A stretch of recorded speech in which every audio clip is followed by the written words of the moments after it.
2. Alors, il y a quelque temps de ça, je vous ai fait un tuto sur la douche vaginale qui est fortement déconseillée, mais j'avais pas parlé des conseils, des bonnes pratiques. Alors, je suis revenue un petit peu là-dessus pour vous parler des bons conseils. Je sais que je sors un petit peu des vidéos que j'ai l'habitude de faire, mais voilà, et en tant que femme, ça me concerne et ça nous concerne. C'est pour ça que je me permets encore de revenir là-dessus. Alors, on voit bien, on sait bien entre nous, c'est facile entre nous les femmes de parler des maquillages, des problèmes de peau, de notre quotidien, mais on parle rarement de notre intimité, de la toilette intime. Et c'est un sujet qui est encore beaucoup de pudeur là-dessus. C'est un sujet que les gens n'osent pas trop aborder. Alors, la flore vaginale est mise à mal par certaines variations de la vie quotidienne, par exemple, et les variations des hormonales, le stress, la prise des médicaments et le tabac pour celles qui fument, hein, pour les fumeuses. Et comme vous le savez, la flore vaginale, elle est très importante, mais aussi elle est fragile. Et son bon équilibre doit être maintenu. Et son bon équilibre se repose sur des milliers, des milliards de bactéries qui sont là pour nous protéger.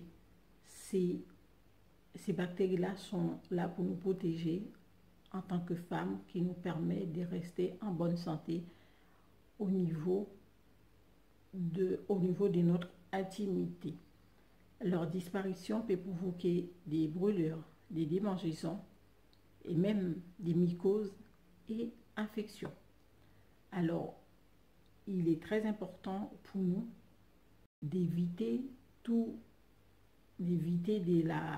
maltraiter notre flore vaginale pour éviter tous ces désagréments. Alors, déjà, pour faire la toilette intime, une toilette intime, il ne faut pas en abuser.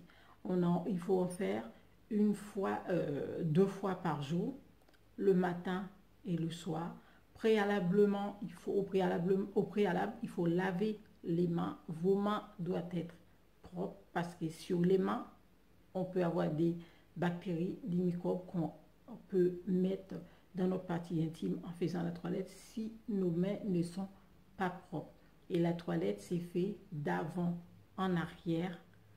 Et après la toilette, on se suit avec une serviette douce, en éponge, pareil, d'avant en arrière.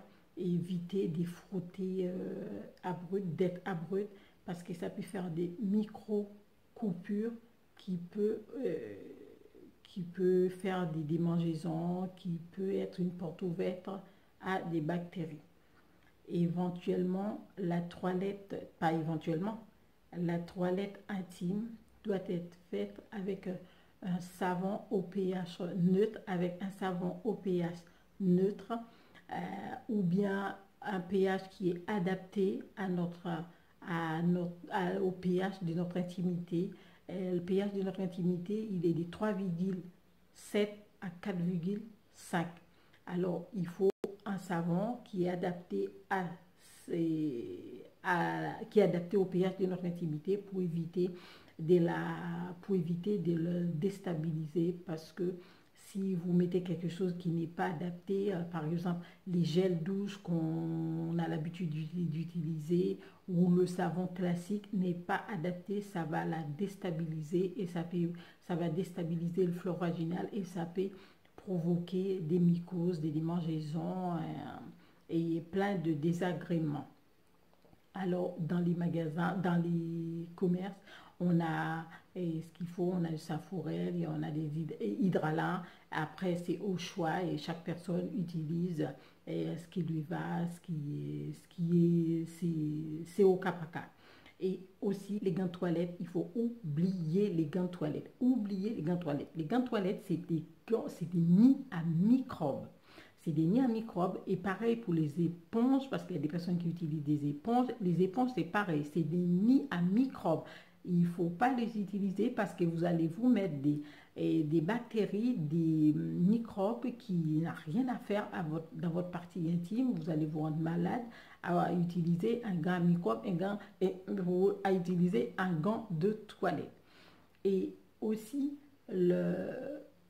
les sous-vêtements, il faut éviter les sous-vêtements trop serrés. On aime bien être coquette, avoir des strings, mais les strings, ils sont serrés.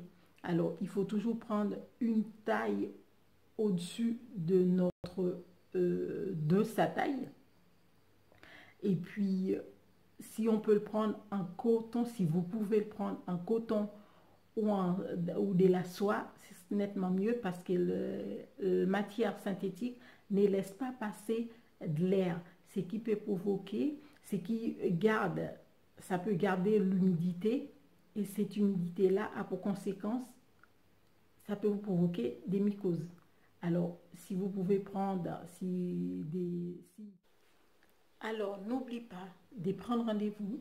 Il est important, il est primordial d'avoir un suivi avec un médecin, avec un gynécologue qui vous donnera des conseils, qui vous guidera. Et voilà.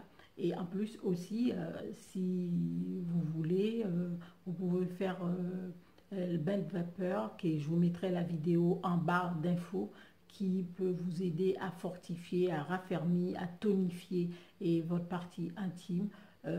Ça fait partie des habitudes ancestrales dans ma communauté. Et nous, personnellement, les femmes qui l'utilisent dans ma communauté, ça nous a jamais causé des soucis. Mais après, c'est... Voilà. Et je crois que j'ai fait la vidéo, il y a beaucoup de commentaires, il y a beaucoup de gens qui m'en ont parlé. Ça apporte que du bien. Alors, je vous dis à bientôt et merci. Likez, partagez, commentez et je vous dis à bientôt pour une nouvelle tuto.